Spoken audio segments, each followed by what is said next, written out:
இந்த மண்ணிலே யாரும் சாகவில்லை, அவர்கள் போர்க்குற்றங்களை பற்றி கேட்கவில்லை, தங்களுக்கு ஒரு இன அழிப்பு நடந்ததாக அவர்கள் நினைக்கவில்லை.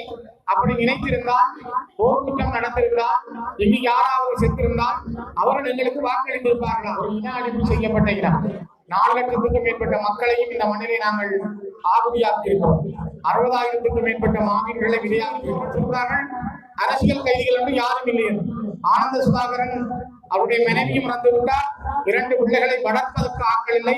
அவர் நீண்ட நெடுங்காலமாக 20 ஆண்டுகளுக்கு மேலாக அரசியல் கைதியாக அவர் சிறையிலே இருக்கிறார். அரவிந்தன் சிறையிலே இருக்கிறார்.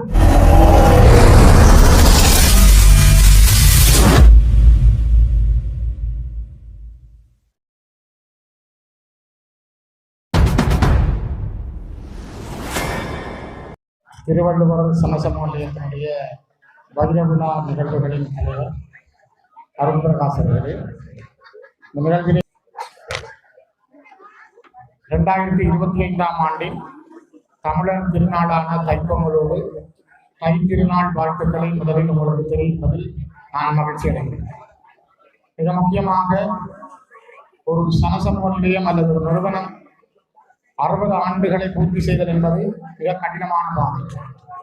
அதிலும் அந்த கடினமான பாதையிலே நான் நினைக்கிறேன், இந்த பிரதேசம் கடந்த பல ஆண்டுகளாக மக்கள் குடியிருக்க முடியாதவாறு இராணுவத்தினுடைய உயர் பாதுகாப்பு பிரதேசமாக இருந்து மீண்டும் நீங்கள் குடியேறி ஒரு 6-7 ஆண்டுகள் பெரும் முயற்சிகளின் மத்தியிலே இந்த இடத்தில் உங்களுடைய ஆற்றலையும் குடியிருக்கும் உரிமையையும் நீங்கள் உறுதிப்படுத்தி இருப்பது மகிழ்ச்சிக்குரியது.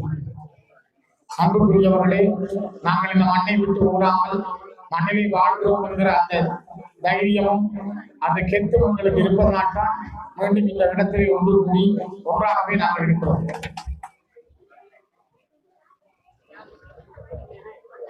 எங்களுடைய வாழ்வும் வளமும் என்பது மண்ணுக்கானது. இந்த மண்ணுக்காகவே இந்த மண்ணில் பலர் மடிந்திருக்கிறார்கள். இந்த மண்ணுக்காகவே பலர் இந்த மண்ணிலே தங்களுடைய உன்னதமான மூச்சை தியாகம் செய்திருக்கிறார்கள். இந்த மண்ணுக்காகவே பலர் ஒன்றும் வாழ்ந்து கொண்டிருக்கிறார்கள். நாளை ஒரு சுதந்திர காற்றுக்காக, சுதந்திரமான வாழ்வுக்காக நாங்கள் எல்லோருமே எங்கள் அடிமனதுகளால் நேசித்துக் கொண்டிருக்கிறோம். எங்களை நாங்கள் யோசித்துக் கொண்டிருக்கிறோம். அவ்வாறான ஒரு வாழ்க்கை இந்த மண்ணுக்கு இருக்கிறது. குறிப்பாக மயிலிட்டி, தவிட்டி இந்த பகுதிகளை சார்ந்த பல இளைஞர்கள் நீங்கள் கொஞ்சம் திரும்பி பார்த்தால் அவர்கள் இந்த மண்ணிலே எத்தனை படக்குட்டிகளாக, எத்தனை போர் வீரர்களாக, எத்தனை தியாகிகளாக இந்த மண்ணிலே தங்களை உயிர் தியாகம் செய்திருக்கிறார்கள். அவர்களுடைய அந்த தியாகங்களோடும் அவர்களுடைய உன்னதமான அந்த உயிர் தியாக அர்ப்பணிப்புகளோடும் தான் மீண்டும் நாங்கள் இந்த இடத்திலே குடியேறி இருக்கிறோம். எங்களுக்கு முன்னாலே ஒரு அழகிய மண்டபம், நாங்கள் இன்று ஒரு முன்பள்ளியை ஆரம்பித்திருக்கிறோம். அந்த முன்பள்ளிக்கு பின்னாலே இந்த மண்ணிலே ஓடி திரிந்த பல 1000 வீரர்களுடைய வரலாறுகளும் அவருடைய கதைகளும் எங்களுக்கு முன்னாலே இருக்கிறது. ஆகவேதான் வரலாறு என்பது எப்பொழுதும் இடைவெளிகளை வைத்திருப்பதில்லை. வரலாறு இடையிடையே மனிதர்களை ஏதோ ஒரு வகையில் இயற்கை சோதித்திருந்தாலும் மீண்டும் அந்த இடத்திற்கு நாங்கள் வந்திருக்கிறோம். உங்களுடைய வாழ்வும் வளமும் இந்த மண்ணுக்கானது, உங்களுடைய இயற்கையான இந்த வாழ்வின் இருப்புக்கானது. அந்த வகையில் உங்களை மீண்டும் இந்த மண்ணிலே குடியேறி இருக்க உங்களை வாழ்த்துவதிலும் இந்த மண்ணிலேயே தொடர்ந்து முயற்சிகளை மேற்கொள்கின்ற உங்களுடைய உன்னதமான பணிகளுக்கும் என்னுடைய வாழ்த்துக்களை தெரிவித்துக் கொள்கின்றேன். மிக மிக முக்கியமாக நாங்கள் ஒரு இன அழிப்பு செய்யப்பட்ட இடம். நாங்கள் பல ஆயிரக்கணக்கானவர்களை, மன்னாருடைய பேராயராக இருந்த ராயப்ப யோசப் அவர்கள் தன்னுடைய நல்லிணக்க ஆணைக்குழுவுக்கு முன்னால் கொடுத்த அறிக்கையிலே சொன்னார், 1,46,000க்கும் மேற்பட்டவர்கள் கொல்லப்பட்டும் காணாமலும் ஆக்கப்பட்டிருக்கிறார்கள். அந்த மறைந்த பேராயருடைய அறிக்கை தான் இந்த உலகம் முழுக்க பேசப்படுகின்ற விடயம். 4 லட்சத்துக்கும் மேற்பட்ட மக்களையும் இந்த மண்ணிலே நாங்கள் ஆகுதியாக்கி இருக்கிறோம். 60,000க்கும் மேற்பட்ட மாவீரர்களை விதையாக்கி இருக்கிறோம். இவற்றையெல்லாம் கடந்து வந்து கடந்த பாராளுமன்ற தேர்தலில் ஏன் எங்களுடைய மக்கள் ஒரு மாற்றத்தை தவறான வழியில் சிந்தித்தார்கள், ஏன் அந்த தவறான சிந்தனை அவர்களிடம் வந்தது என்ற எண்ணம் எங்கள் எல்லோருடன் இருக்கிறது. அன்புக்குரியவர்களை நான் ஒன்றை உங்களிடம் பகிர்ந்து கொள்கிறேன். நீங்கள் சில வேளைகளில் யாழ்ப்பாண மண்ணிலே இருக்கின்ற மக்கள், அதிலும் குறிப்பாக நல்லூர், யாழ்ப்பாண தொகுதி, மானிப்பாய் தொகுதியில் இருந்த பெரும்பாலான மக்கள் ஒரு மாற்றம் வேண்டி தென்னிலங்கை கட்சிக்கு வாக்களித்திருந்தார்கள். ஆனால் இன்று அவர்கள் அந்த கட்சி சொல்லுகிறார்கள், இந்த மண்ணிலே யாரும் சாகவில்லை, அவர்கள் போர்க்குற்றங்களை பற்றி கேட்கவில்லை. தங்களுக்கு ஒரு இன அழிப்பு நடந்ததாக அவர்கள் நினைக்கவில்லை. அப்படி நினைத்திருந்தால், போர்க்குற்றம் நடந்திருந்தால், இங்கு யாராவது செத்திருந்தால் அவர்கள் எங்களுக்கு வாக்களித்திருப்பார்களா? ஆகவே அங்கு எதுவும் நடக்கவில்லை என்று இப்பொழுது அந்த கட்சி உங்களுக்கு முன்னாலே சொல்லுகிறது. நாங்கள் விட்ட தவறு, படித்தவர்கள் இருந்து பாமர மக்கள் வரை எங்களிடம் இருந்த சில கோபங்களையும் எங்களிடம் இருந்த சில மாற்றான சிந்தனைகளையும் தவறாக நாங்கள் பயன்படுத்தியதன் விளைவு நாங்கள் இந்த உலக அரங்கில் ஒரு சர்வதேச விசாரணையை வேண்டியிருக்கிற போது அந்த சர்வதேச விசாரணை நீண்டு போகக்கூடிய அளவிற்கு எங்களுடைய மக்களை தங்களுடைய வாக்குகளை தவறாக செலுத்தியதன் காரணமாக நாங்கள் மிகப்பெரிய ஒரு ஆபத்துக்கு இருக்கிறோம். ஆகவே நான் அதனை மீண்டும் உங்களிடம் சொல்கிறேன். இன்னும் ஒரு தேர்தல் வரலாம். இன்னும் ஒரு தேர்தலை நோக்கி இந்த நாடு முயற்சிக்கக்கூடும். அது நடக்கக்கூடும், நடக்கக்கூடிய வாய்ப்புகளும் உண்டு. ஆனால் எங்களுக்கு நடந்தது ஒரு மிகப்பெரிய இனப்படுகொலை. எங்களுக்கு நடந்தது இந்த தேசத்திலே மிகப்பெரிய போர்க்குற்றம். 20ஆம் நூற்றாண்டின் இறுதியில் 21ஆம் நூற்றாண்டின் ஆரம்பத்தில் இந்த உலக பங்கிலே மிக மோசமாக இன அழிப்பு செய்யப்பட்ட இனம் என்பதை எங்கள் வாக்குகள் மூலம் நாங்கள் சரியாக சொல்ல தவறினால் நாங்கள் மீண்டும் அந்த தென்னிலங்கையினுடைய தேசிய கட்சிகளுக்கு அடிமைகளாக வாழ்வதை விட எங்களுக்கான முடிவு எதுவும் கிடைக்கப் போவதில்லை. அதனைத்தான் நீங்கள் புரிந்து கொள்ள வேண்டும். நாங்கள் ஒரு வாக்குக்கான தேர்தலுக்கான வார்த்தைகளாக சொல்லவில்லை. நாங்கள் ஒரு வேறு திசைக்கு கொண்டு செல்லப்படுகிறோம். நாங்கள் சிந்திக்க வேண்டும். சிந்தனைகள் இருந்து நாங்கள் எங்களை உருவாக்கிக் கொள்ள வேண்டும். அந்த உருவாக்கங்கள் இல்லை என்றால் எங்களால் மாற்றம் காண முடியாது.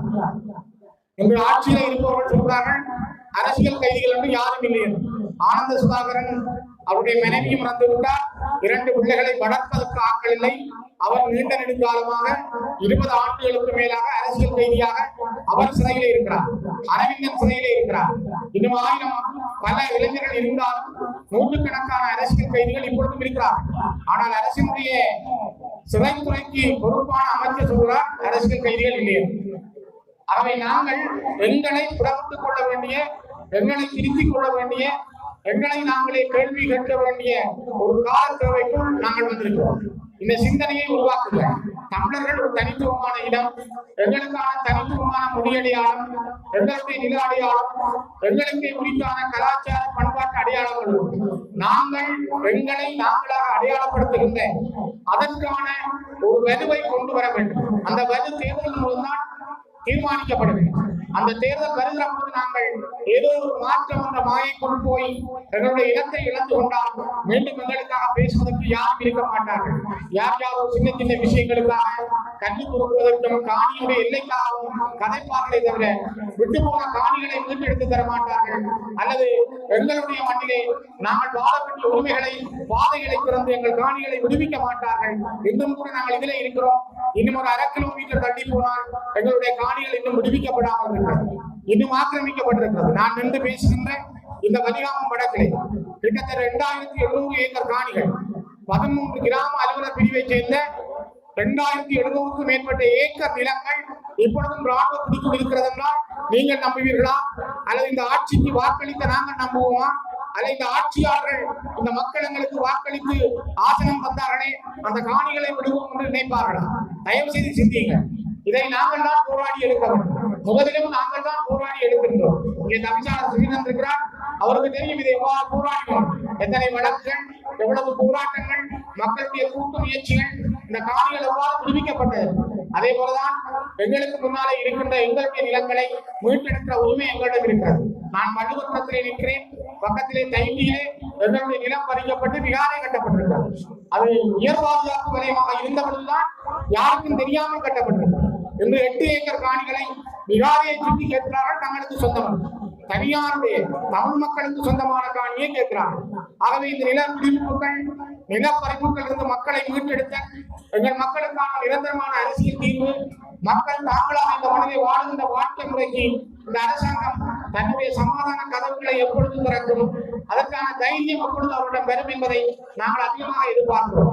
நாங்கள் எதிர்ப்பை முழுமையாக வெளிப்படுத்துகின்ற நோக்கத்தோடு அல்ல, எங்கள் உரிமைகளை பேசுகின்ற எண்ணங்களையும் கருத்துக்களையும் கொண்டவர்கள். அந்த உரிமைக்காகவே மக்கள் எங்களுக்கு வாக்களித்திருக்கிறார்கள். ஆகவே உங்களுடைய அந்த ஒற்றுமையும் பலமும் அடுத்தடுத்து வருகின்ற நாட்களில், அடுத்தடுத்து வருகின்ற வாரங்களில், அடுத்தடுத்து வருகின்ற வருடங்களில் நாங்கள் பலமான ஒரு கட்டமைக்கப்பட்ட இனத்தனித்துவ தேசிய இனமாக எங்களை அடையாளப்படுத்த நீங்கள் உங்களுடைய கரங்களை இறுக கட்டிக் கொடுங்கள் என்று கேட்டு இந்த அருமையான வைர விழாவிலே என்னையும் அழைத்து எனக்கு ஒரு கௌரவம் தந்து உங்களுடன் சில வார்த்தைகள் பேச கிடைத்த இந்த வாய்ப்புக்கு நன்றி கூறி மிக முக்கியமாக தம்பி பொன்சன் அவர்கள் என்னை கேட்டிருந்தார் இந்த நிகழ்ச்சிக்கு வர வேண்டும் என்று சுகிதன் முன்னாள் சேமன் அவர்களும் தெரிவித்திருந்தார்.